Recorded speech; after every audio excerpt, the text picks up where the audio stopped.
ఇక్కడ తెలంగాణ ఆర్టీసీ సమ్మెలో విషాదం చోటు చేసుకుంది. ఆత్మహత్యకి పాల్పడిన ఆర్టీసీ డ్రైవర్ కోల శంకర్ గౌడ్ మృతి చెందారు. ఇప్పటికే స్వస్థలం ముత్తోజీపేటకు కూడా తరలించారు. సో ఓవరాల్ గా సిచ్యువేషన్ ఏ విధంగా అక్కడ ఉండబోతుంది, అసలు ఎవరెవరు అక్కడికి వెళ్ళబోతున్నారు, ఈ డీటెయిల్స్ అందించడానికి మా ప్రతినిధి శ్రీనివాస్ సిద్ధంగా ఉన్నారు. శ్రీనివాస్, చెప్పండి, ఇక్కడ ముత్తోజీపేట దగ్గర తన కూతురు ఇంటి దగ్గర కూడా ఇటు అంత్యక్రియలు నిర్వహించే అవకాశం ఉందంటూ కూడా చెప్తున్నారు. దానికి సంబంధించి అసలు ఏ విధంగా ఉండబోతుంది? ఇప్పటికే కార్మిక సంఘాలు, కార్మికులు అదే విధంగా ఆగ్రహాన్ని వ్యక్తం చేస్తున్నాయి. ఓ పక్కన ఇప్పుడు జేఏసీ కమిటీ కూడా అత్యవసర సమావేశం నిర్వహించబోతుంది. ఈ సమావేశం ఏ విధంగా ఉండబోతుంది? ఈ రోజు చర్చలకు వెళ్ళబోతున్నారు లేదా? దానికి సంబంధించిన అప్డేట్స్ ఉన్నాయా?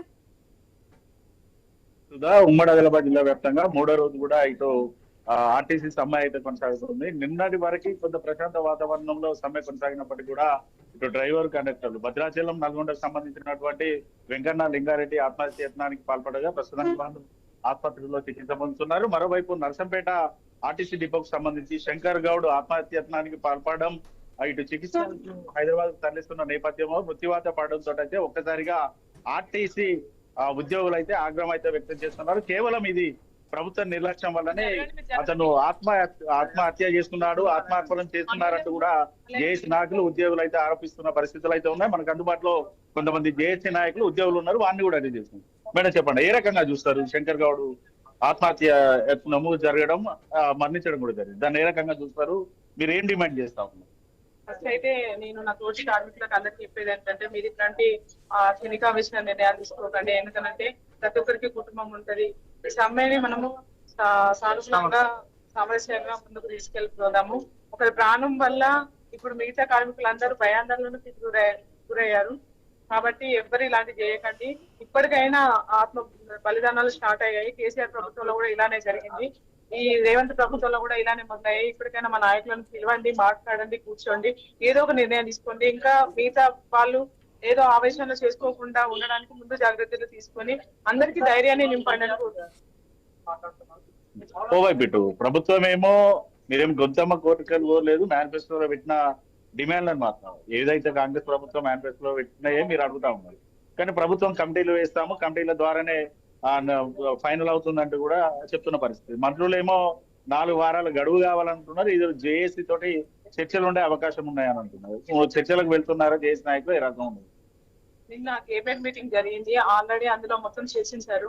ఇంకా చర్చలు ఎందుకండి, మీరు ఒక నిర్ణయం తీసుకొని చేస్తాము అని చెప్పి చర్చస్ అయిపోతుంది. చర్చల ద్వారా కార్యాలయం ఇంకా ప్రయాణికులను ఇబ్బంది చేయడం, కార్మికులను ఇబ్బంది చేయడం తప్ప ఇంకొక ఆలోచన అనేది ఏమీ లేదు. ఏ రకంగా చూస్తారు మేడం? ఇప్పుడు ఆత్మహత్య యత్నాలకైతే పాల్పడతా ఉన్నాం. సో ఆత్మహత్యలు చేసుకుంటే మీ డిమాండ్ల సాధన అవుతుందని అనుకుంటున్నారా? ఎట్లా చూస్తారు?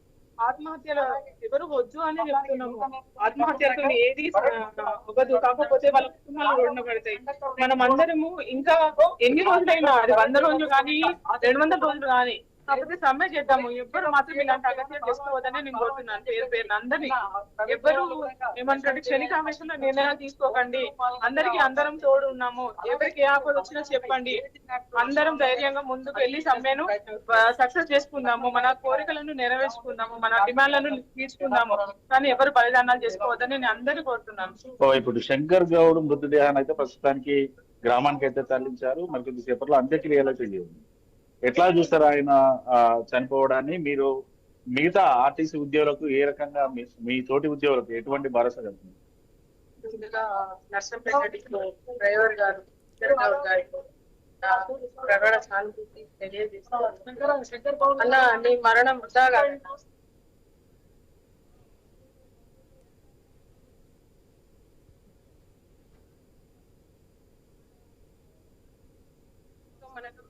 ఇస్తానన్న డిమాండ్లను ఖచ్చితంగా నెరవేర్చుకొని ఈ సమ్మెలో మనం ఇంకా ముందుకు పోవాలని ఆశిస్తున్నా. మళ్ళీ ఇంకొకటి, రేవంత్ రెడ్డి గారు మీ నిర్లక్ష్యం వల్ల